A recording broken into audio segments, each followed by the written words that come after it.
Gentlelady's time has expired. Mr. Moore. Mr. Homan, 2020 we had 4,651 Mexican encounters or U.S.-Mexico border encounters.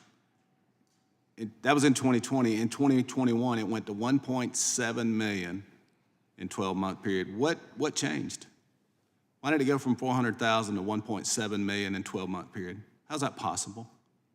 Because President Biden abolished the Trump policies that were effective. What policies? Remain in Mexico policy, the MPP, the third safe country agreement we had with Central American countries, Guatemala, Honduras, and El Salvador, ending catch and release. Building the wall. The wall works. Every place they built a wall, illegal immigration went down, illegal drug flow went down, but the wall, more importantly, saved lives because the women and children, the most vulnerable who couldn't get over that wall, would go to a place where it's not a wall. And guess what's waiting for them? The men and women of the Border Patrol who would give them first aid and take care of their humanitarian needs. Mr. Homan, we went to the border, it's been years ago, a couple years ago now, with Congressman Biggs, and you remember the little girls, the kids they threw over, you remember they brought the two children to the high place in the wall and tossed them over down to the concrete, right? Yes. And while they were doing that, my understanding was that was just a decoy. They tossed that 3-year-old and 5-year-old child over the wall so that others could come through in the opening up the road. So as the border agents were going to the rescue to those kids, in turn, the cartel were smuggling people into an opening down the road. And so we were talking about children and women. They talk about how cruel we are for separating the women or the children from their parents. My understanding is we've lost 100,000 children. We don't know where they're at. Is that the number that you're hearing? Since this administration took over, 100,000 children? Approximately 100,000, and HSI ISIS has numerous investigations of finding these children, for instance, cleaning up entrails in a meatpacking plant, a midnight shift, being forced into debt servitude. I mean, these children have been trafficked. Now, and I can't say every one, the 100,000 been trafficked, but we know many have. I've done this for 34 years. I've conducted many trafficking investigations. A lot of these children are living a life of hell right now. You, in one specific case, I remember, we had one sponsor that got 20 children. We shipped 20 children to this one location, but did not do a background check.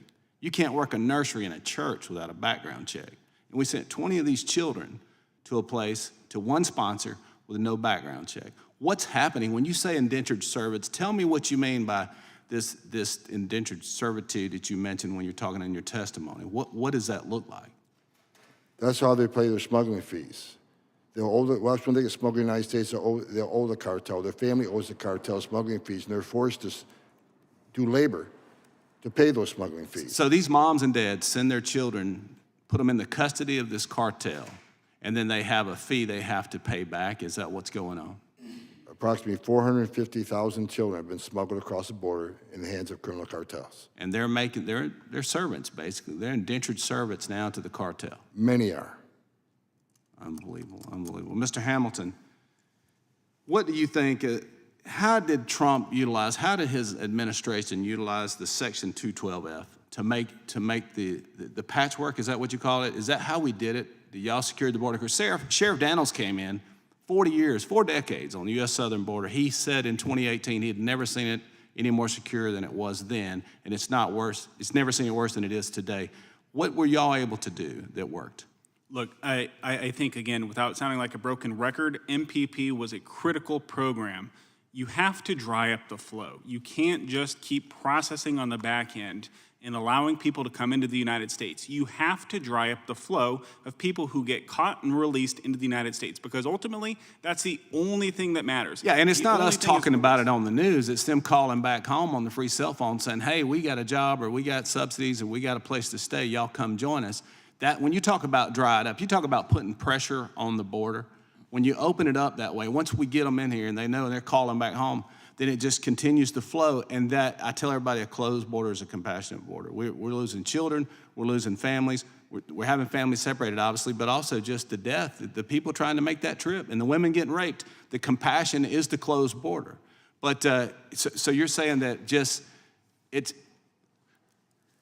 when they know they've got, once they get it, to get here. I was told they get a free cell phone at $800 in Yuma, Arizona. That was the testimony that a sheriff gave me, under oath, by the way.